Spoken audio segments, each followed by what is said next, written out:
Assalamualaikum warahmatullahi wabarakatuh. Nah, pada video kali ini saya akan membahas terkait dengan gairah membaca buku di kalangan mahasiswa.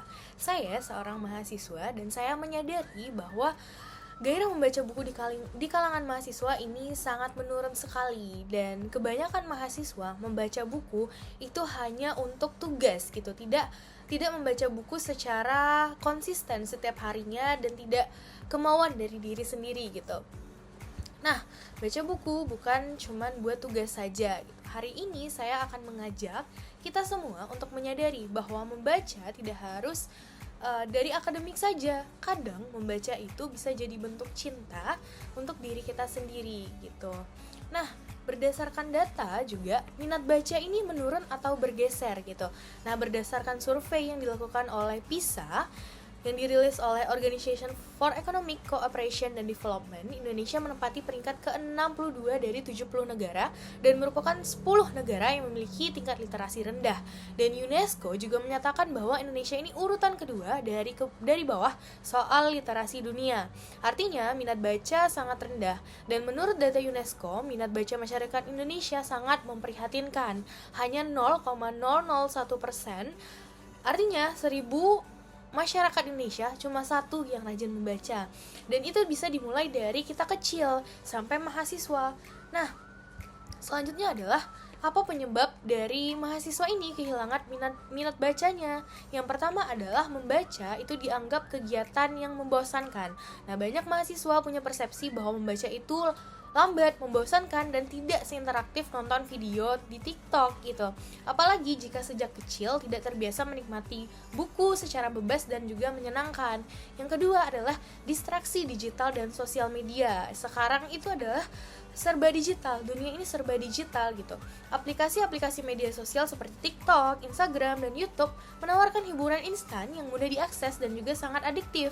Waktu luang yang seharusnya bisa digunakan untuk membaca, tapi kita sebagai mahasiswa seringkali terpakai untuk scrolling tanpa tahu waktu gitu ya, tanpa sadar.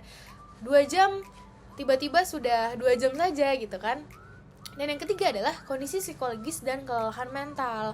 Kita seringkali burn out, stres, atau kelelahan mental yang membuat mahasiswa ini kehilangan minat untuk membaca. Mereka ini berpikir bahwa membaca ini adalah suatu kegiatan yang berat gitu. Nah, mereka lebih memilih hiburan ringan yang tidak butuh konsentrasi tinggi gitu.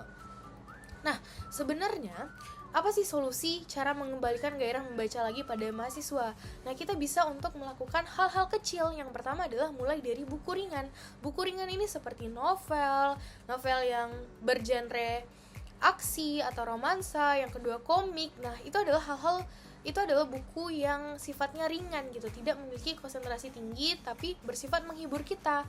Yang kedua, jadwalkan 15 menit per hari atau minimal 1 buku. Nah, dari kita konsisten 15 menit per hari akan menjadi kebiasaan setiap harinya untuk membaca buku. Yang ketiga adalah ikut klub baca. Klub baca ini bisa menambah minat kita dalam membaca karena menemukan orang yang satu tujuan, orang yang memiliki hobi sama gitu. Jadi kita bisa sharing dalam hal membaca ini. Yang keempat adalah gunakan media sosial untuk berbagi bacaan. Teman-teman memiliki media sosial seperti Instagram, TikTok. Nah, teman-teman cari referensi buku apa ya yang menarik untuk dibaca perharinya gitu. Nah, selanjutnya adalah kenapa sih kita nih harus baca untuk diri sendiri gitu. Yang pertama adalah membaca memberi ketenangan untuk mengurangi stres. Membaca bukan cuma soal ilmu. Penelitian itu menunjukkan bahwa membaca fiksi meningkatkan empati. Buku ini bisa menjadi terapi. Hanya membaca selama 6 menit itu stres bisa berkurang signifikan. Kalau lagi stres, kebanyakan kita ini biasanya rebahan kan sambil scroll TikTok. Tapi ternyata fun fact-nya membaca 6 menit itu lebih efektif untuk menurunkan stres. Yang kedua adalah meningkatkan kognisi dan daya ingat. Nah, di dunia serba cepat kayak sekarang, kita terbiasa untuk informasi singkat kan, lewat caption, tweet, notif, tapi otak kita tuh sebenarnya butuh dilatih untuk fokus dalam jangka yang panjang. Nah, membaca buku itu tuh kayak nge-gym buat otak kita. Kita dilatih untuk menyusun alur, mengingat detail, bahkan berpikir kritis. Tanpa sadar, kemampuan analisis kita dan memori di pikiran kita itu semakin tajam. Bukan cuma membantu kuliah, tapi membantu kita dalam sehari-hari kan.